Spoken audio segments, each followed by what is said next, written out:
السلام عليكم ورحمة الله وبركاته. ازيكم حبايبي؟ عاملين ايه؟ ان شاء الله تكونوا بخير. وحشتوني بجد، وحشتوني وحشتوني وحشتوني بجد. انا حاسه ان انا مفتقداكوا جامد جامد جامد بجد والله. انا ما بقول كلام يعني اللي متابعيني عارفين. معلش. انا كنت يعني عندي ظروف كده زي اللي في كل بيت، فعشان كده كنت بعيدة عنكم يعني. بس انا ان شاء الله الايام الجاية ان شاء الله من غير مقاطعة باذنك انت يا رب هبقى معاكم كل يوم زي ما انتم متعودين مني. وسامحوني بقى على التقصير اللي انا قصرته معاكم.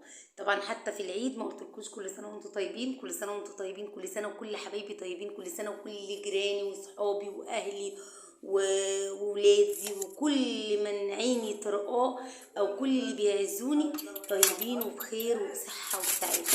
طبعا النهارده حبيت بقى اعمل معاكم كده ايه اكله الكل بيعشقها. طبعا انتوا شايفينها هي الملوخيه.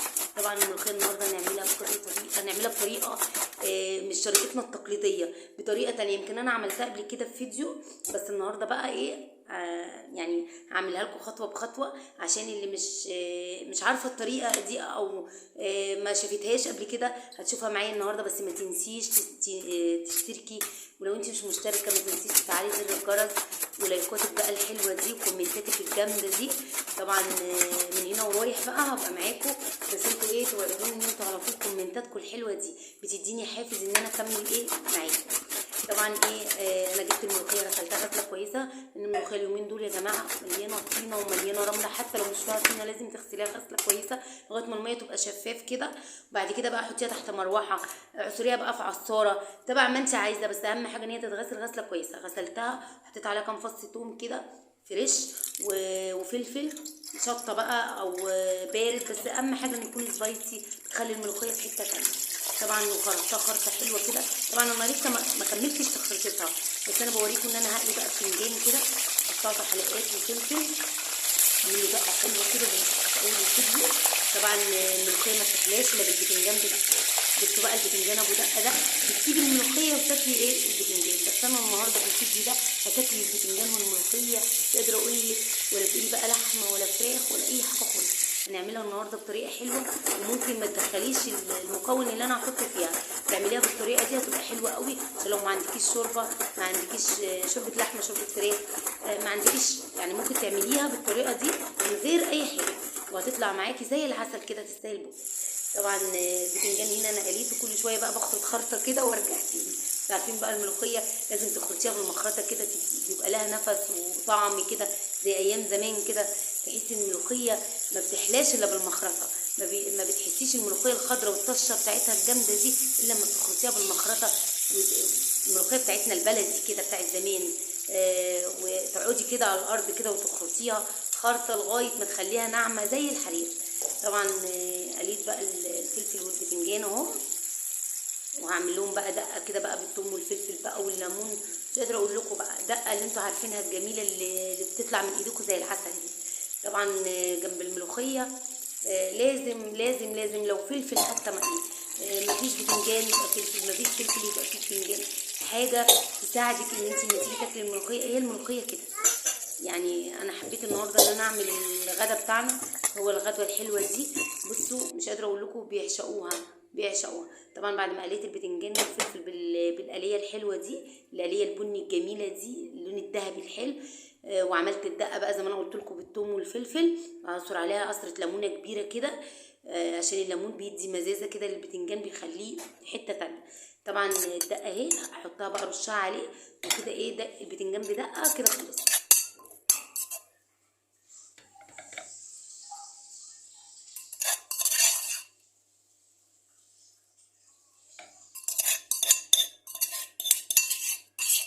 طبعا بقى هكمل بقيت بقى خرط الملوخيه عشان بقى نعمله بقى بالطريقه الجامده اللي انا قلت لكم عليها في اول الفيديو.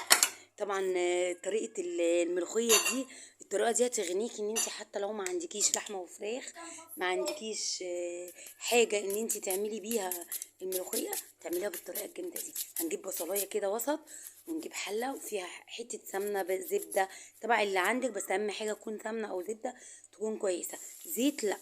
وطبعا نحط البصلايه، اول ما البصلايه احس ان هي تدبل 3 فصوص توم كده، دقيهم دقه حلوه او هرسيهم، وانزلي بيهم بقى على البصله يتبلوا مع البصله كده، تحسي ان ريحه البصل والثوم ظاهر، يعني ايه داخل في مناخيرك كده. طبعا هنجيب طماطمتين صغيرين وهنقطعهم تقطيعه، يا بصوا تقطيعه صغيره خالص خالص خالص، تقطيعه نمنم كده، وننزل بيهم بحيث ان انا عايزه الطماطم مع البصله مع الثوم تدبل. وادي الطماطميه التانية، بصوا طماطمتين، طماطميه واحده تكون كبيره، طماطمتين. بصوا انا حاولت النهارده يعني انقي الطماطم الطريه بحيث ان هي تدبل معايا بسرعه. لو الطماطم عندك ناشفه هتوطي بقى النور لغايه ما ايه تحسي ان هي الطماطم دبلت كده في قلب البصله والثومه. طبعا عشان الطماطم طريه يا دوبك تقليبه والتانيه هتلاقي ايه الطماطم بالبصله كده دبلوا كده ايه معايا. طبعا هنزل بقى بمكعب مرقه عشان يتشوحوا بقى معاهم، وشويه من الكزبره الناشفه، الملوخيه عايزه كزبره ايه ناشفه. وبصوا طرف المعلقه الصغيره، مش عارفه انتوا شفتوا ولا لا، فلفل اسمر وبقى الملح بتاعك بقى حسب ايه الرغبه بتاعتك. وهقلب بقى كويس جدا لغايه ما احس ان الحاجه معايا خلاص جابت السوائل بتاعتها ونشفت، وهو ده اللي انا عايزاه. طبعا انا بقى انا هعمل ايه، انا هحط جمبري. كان عندي كام واحده جمبري كده قطعتهم، وقلت بقى ايه اعمل شويه ملوخيه بقى بالجمبري. طبعا انتي ما عندكيش جمبري، ما عندكيش لحمه، ما عندكيش فراخ، عشان الشوربه اقصد يعني. هتدبلي البصله بالطماطم كده، بعد كده تسقي بقى، تنزلي بميه سخنه كده عليهم، وتحطي بقى ايه اول ما الميه تغلي تروح حاطه الايه الملوخيه بتاعتك الخضراء. طبعا انا نزلت اهو بالميه السخنه. طبعا بعد ما شوحت بقى الجمبري وادالون كده اللون الاحمر، نزلت بقى بالميه السخنه، اسيب بقى الميه دي تغلي. طبعا انت بقى يا ممكن تستغني خالص عن الجمبري ده، بالطريقه دي هتبقى جميله جدا. طبعا حطيت ورا معلقه من السمنه وكام فص توم، يعني حوالي 10 فصوص توم كده، دقيهم جامد نعميهم عشان الطشه بقى. وطبعا هنا بصوا الميه كانت غليت، او الحاجه كانت غليت يعني. نزلت بقى بالملوخيه بعد ما خرطتها خرطه كويسه جدا. طبعا هخلي الملوخيه دي تقلب قلبه والتانيه، مش هسيبها تغلي جامد عشان ما تقطعش الرغوه بتاعتها، او ما تقطعش العرق بتاعها. اهي بصوا هسيبها تغلي. طبعا الكاميرا ظلمه لونها خالص، هي خضراء هتشوفوها دلوقتي. شويه ملوخيه يستاهلوا بقكم بجد. طبعا انا ده كله بقلب فيها عشان خاطر ايه افككها بالمضرب بقى، لو عندك مضرب يدوي كده سلك قلبي هتفك معاكي بسرعه، بس هي فكت معايا بسرعه يعني ايه بالمعلقه. وهنا بقى ايه بقلب التومه ورا اهي. بصوا الملوخيه بادئه تغلي، نزلت بقى بشويه كزبره ناشفه كده بقى على التوم عشان احمص بقى التومه كده مع الكزبره عشان ريحتها تبان تفحفح كده، تحسي ان الطشه طشه الملوخيه، مش طشه وخلاص، لا الملوخيه ما بتحلاش الا بالطشه بتاعتها. طبعا هنا بصوا الملوخيه اهي.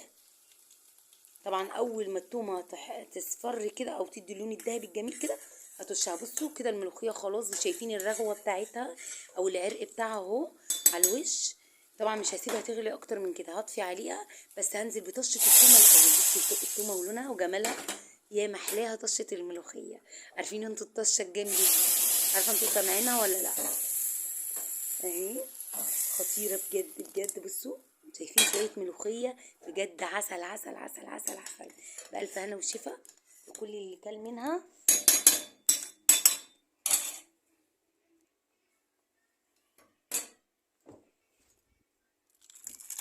طبعا انا في الوقت ده كده خلاص بغرف الملوخيه. بصوا شايفين خضار الملوخيه، بصوا عسل بجد.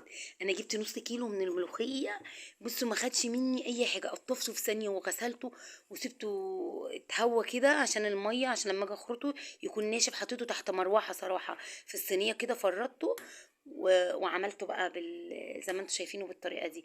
بصوا طريقه خطيره جدا. بصوا الجمبري، بصوا خضار الملوخيه بجد. يعني قولوا له ايه رايكم بجد الطريقه دي اللي عملها، واللي لسه ما عملهاش او هيعملها يقول لي رايه في الكومنتات. بجد رايك بيفرق معايا، وبجد لو انت مش اول مره تتفرجي عليا انا يوميات ام مروان على قد الايد. في قناتي كل جديد، في قناتي كل حاجه سهله وسريعه، في قناتي كل حاجه هتلاقيها مباحه عندك في بيتك، وبقولك بالطرق اللي موجود فيها في بيتك واللي مش موجود فيها، واللي ممكن تستخدمي من القلب البيت، تشكلي بقى غدا، تشكلي حلو، تشكلي اي حاجه، كله في فيديوهاتي باذن الله.